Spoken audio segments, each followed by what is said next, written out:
As an architect, I was used to designing spaces, crafting structures to embody harmony and purpose.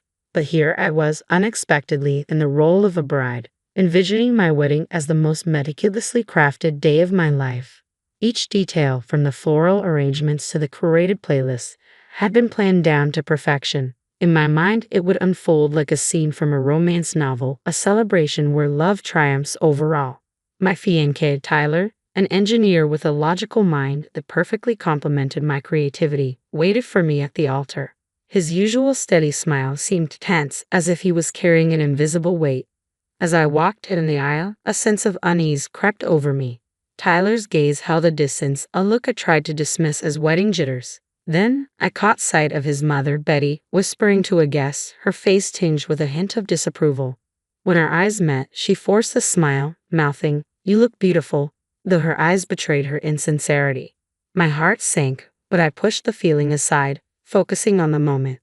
During the ceremony, when the pastor asked Tyler if he would take me as his wife, he paused.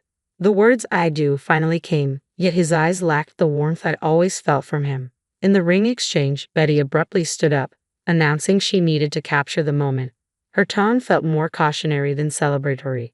Later, at the reception, she made a remark about my unconventional dress, hinting I was defying tradition. I laughed it off, replying that I saw our wedding as a celebration of love, not of strict customs. Tyler tried to smooth things over, but his words felt heavy, as if carrying a weight of resignation. As we danced our first dance, our bodies were close, yet our spirits felt miles apart.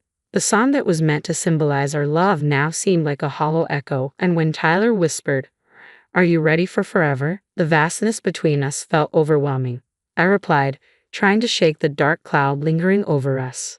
But deep down, I sensed something had already shifted, even as friends and family toasted to our new beginning. When we returned to our cozy home, the place I had once envisioned as our sanctuary, it felt strangely foreboding.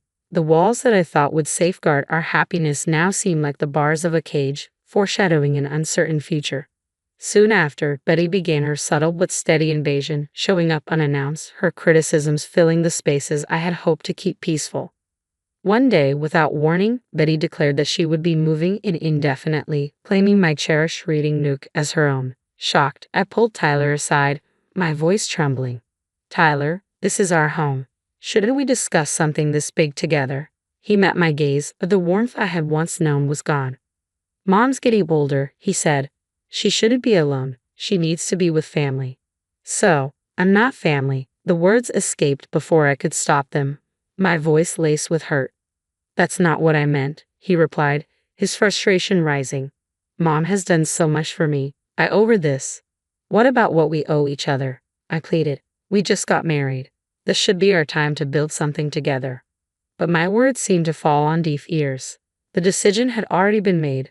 Betty moved in, and the love that was supposed to fill our home was replaced with tension and resentment. Every corner I once found peace in felt heavy, occupied by her constant presence.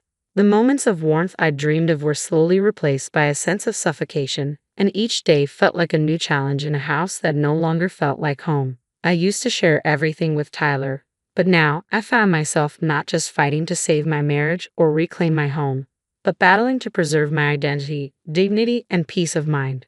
The question kept echoing in my mind. How did it come to this? How did my life, my choices, become secondary to someone else's whims?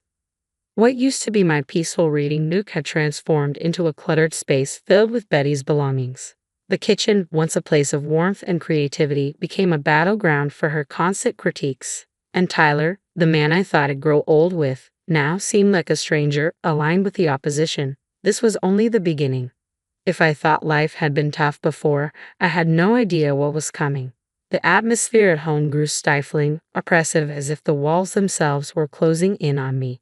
Amid this escalating tension, I found myself staring at 2 blue lines on a pregnancy test in my trembling hands. It should have been a moment of joy, a milestone to celebrate, but under the weight of everything, the news of my first pregnancy felt more like an additional burden than a blessing. Standing before the bathroom mirror, my eyes red from holding back tears, I realized that this should have been a moment of excitement. But it had become a heavy weight I wasn't ready for. When I shared the news with Tyler, his reaction was disappointing in its indifference. "Well, that's something," he muttered, barely looking up from his phone before quickly shifting the conversation to some home improvement idea his mother had suggested. Betty, however, embraced my pregnancy as though it were her divine calling.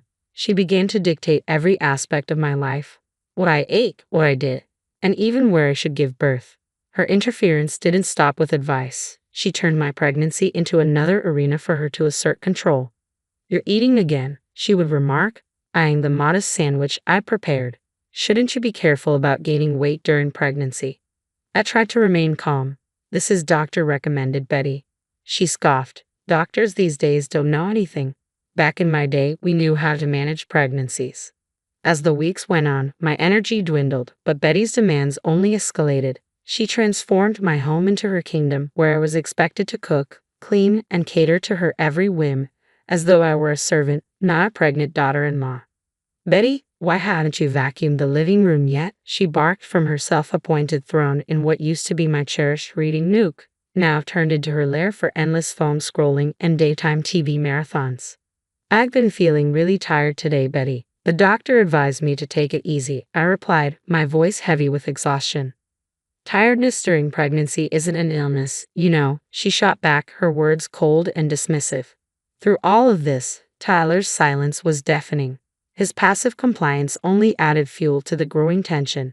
Things finally boiled over during a tense dinner when Betty criticized my choice of baby names. "That's a ridiculous name for a child," she sneered. "You might as well pin a kick me sign on his back for his entire school life." At my breaking point, I snapped. "Enough is enough, Betty. This is my child, and I have a say in how to raise him or her." Her eyes flared with anger, and her voice escalated. Tyler, as always, intervened, not in my favor. "Mom, you're being emotional. She's just giving her opinion," he said, looking between Betty and me, then around the house, which had become my prison. I felt trapped, humiliated, isolated. The reflection in my tarnished wedding ring showed a woman I barely recognized, someone who was losing everything that once defined her. My home, my dignity, and my relentless spirit had all been slowly eroded under the weight of constant conflict. During one of these heated family discussions, Betty, with a cold, triumphant tone, looked me dead in the eyes and declared, "If you can't handle a simple family discussion, maybe you shouldn't be a part of this family." Tyler's silence in that moment was more cutting than any harsh words. It sliced through me, leaving me with a deep, aching emptiness. I realized then that my nightmare wasn't looming on the horizon. It had already consumed me, turning my life into a maze of broken dreams and suffocated cries. I wandered through the house like a ghost, each room echoing with the absence of the warmth they once held. The baby growing inside me became my only beacon of hope, the last bit of joy in a life that was quickly becoming hollow. But even that small solace was under threat. The breaking point came on a cold evening. During one of those dreadful family dinners thick with tension, I had spent hours preparing the meal, bracing myself for Betty's inevitable criticisms. Each of her jabs felt like a sharp sting, each scoff like a slap to the face. I'd grown used to it, but this time her words hit deeper than ever. "You think you're fit to be a mother if you can't even manage a household?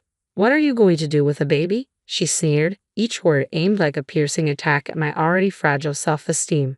My hands shook, and tears blurred my vision, but before I could respond, Tyler added to my despair. "Mom has a point. Betty's right, you need to step it up. We're going to be parents soon." That was the last straw. A surge of anger, mixed with years of resentment and humiliation, rushed through me.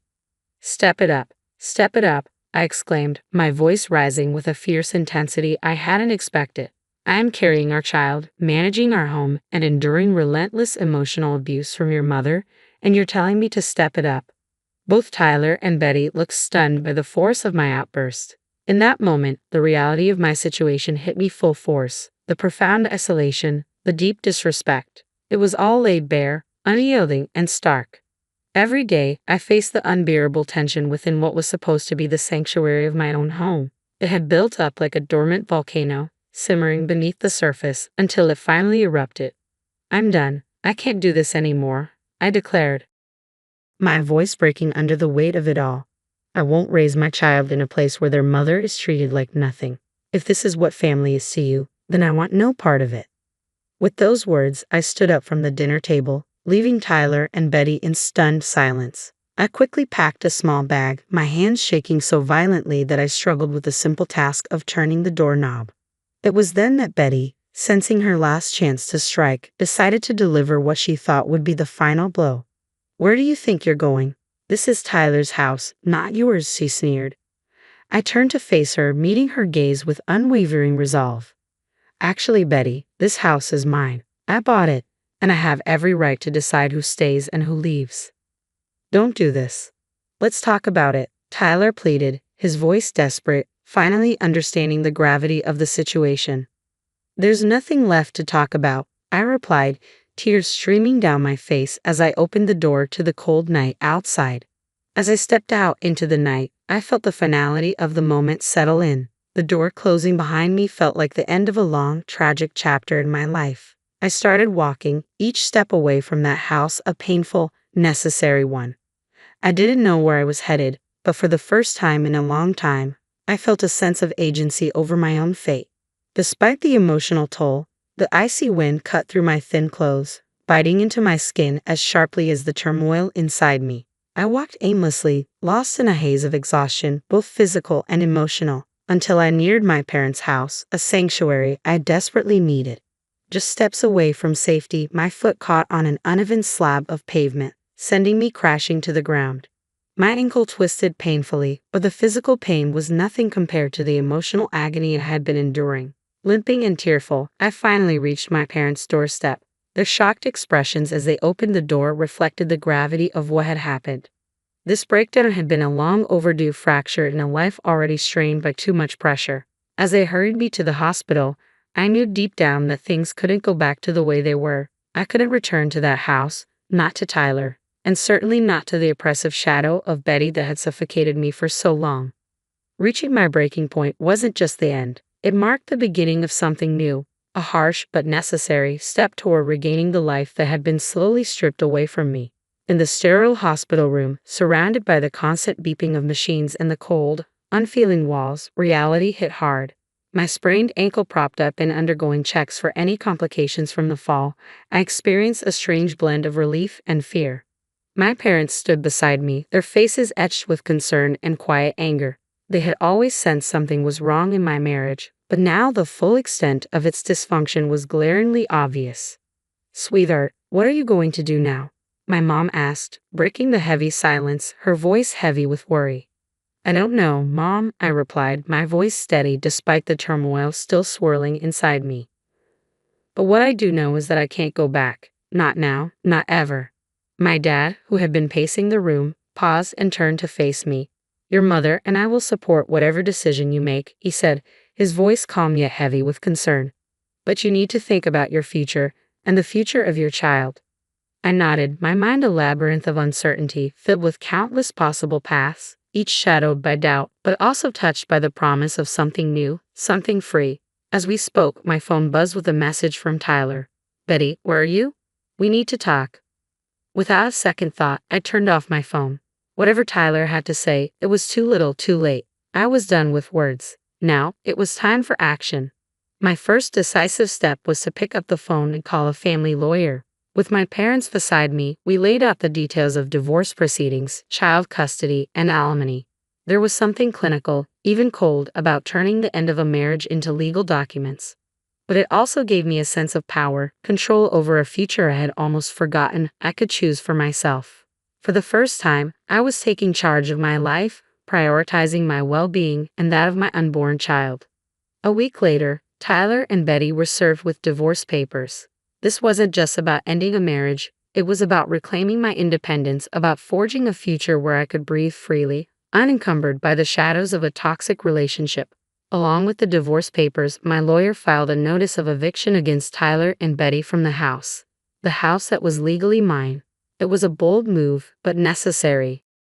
The paperwork also included demands for child support and compensation for the emotional toll I had endured. It was severe, but it was a firm severance of the toxic ties that had held me captive for far too long. When I finally turned my phone back on, it was flooded with messages and missed calls from Tyler. "Betty, please can we talk about this? I didn't realize how bad things had gotten. I'm sorry, Betty. I never wanted any of this to happen. Let's find a way to make it right." For a moment, I hesitated. I was tempted to reply, to hear him out. But then memories of all those nights filled with humiliation, years of emotional neglect, and Betty's ceaseless cruelty came rushing back. Any affection I had once felt for him was buried under the rubble of our shattered marriage. Without another thought, I deleted the messages, erased his number, and blocked him on every social media platform.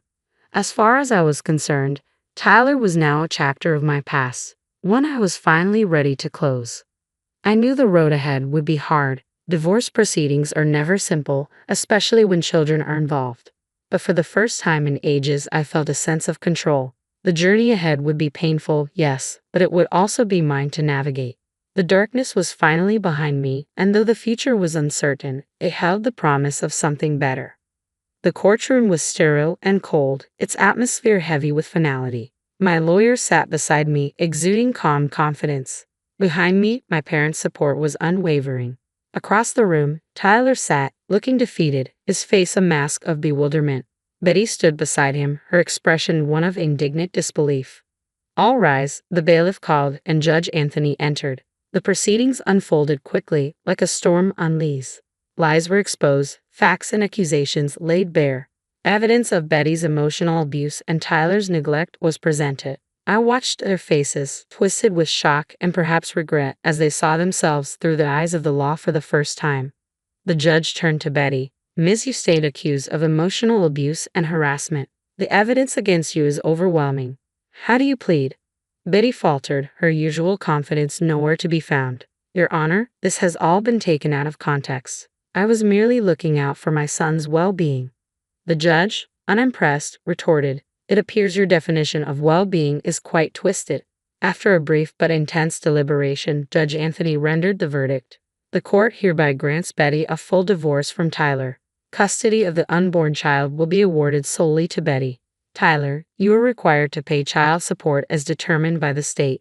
Mrs. Betty, given the evidence of your emotional abuse and harassment, you are fined $300,000 for your actions." A wave of relief washed over me as the gavel came down, but it was a bittersweet victory. My marriage had ended not in dramatic confrontations, but in the quiet shuffle of legal documents. I was free, but the cost was higher than I had ever imagined. As we exited the courtroom, Tyler approached me, his expression full of confusion and regret. "Betty, I'm so sorry. I never thought we'd end up here." I looked at him, this man I had once believed I would spend my entire life with, and felt nothing but an empty void where love had once resided. "I didn't think so either, Tyler, but here we are. It's too late for apologies now." I turned my back on him and walked away. Betty tried to catch my eye as I passed, perhaps seeking some form of recognition or even forgiveness. But I offered her nothing. She had drained me, and I couldn't afford to give her the satisfaction of knowing she still had any effect on me. As I stepped out of the courthouse, the world felt different, brighter, more vivid, as if I was seeing everything through a new lens. The weight that had held me down for so long had finally been lifted. This was the beginning of a new chapter, one I would write on my own terms. My mother embraced me tightly, tears in her eyes. "You did it, Betty. You're free." I hugged her back, overwhelmed with gratitude. "I couldn't have gone through this without you and Dad." Together, we walked into the light of a new day, ready to start fresh, free from the shadows of the past. "We'll always be here for you," my dad said, joining in the hug, his voice steady and reassuring. "And for your new beginning." That evening, I sat alone in the quiet of my house, the house that was now undeniably mine. For the first time in years, I felt a profound sense of peace. I wasn't lonely, I was alone, and that was enough. The only expectations I needed to meet were my own. A flicker of apprehension remained, of course. I was about to become a single mother, a responsibility that loomed large. But as I rested my hand on my belly, feeling the gentle movements of my unborn child, a sense of calm settled over me. This painful journey had led me to a reckoning, but it had also brought me to a place of survival. The scars from my past remained, but they now told a story of strength, not defeat. I was ready for whatever the future held, not out of necessity, but from a place of choice. And that choice, to steer my own life, to shape my destiny, made all the difference. This was the promise of a new chapter, one written with hope, resilience, and newfound freedom.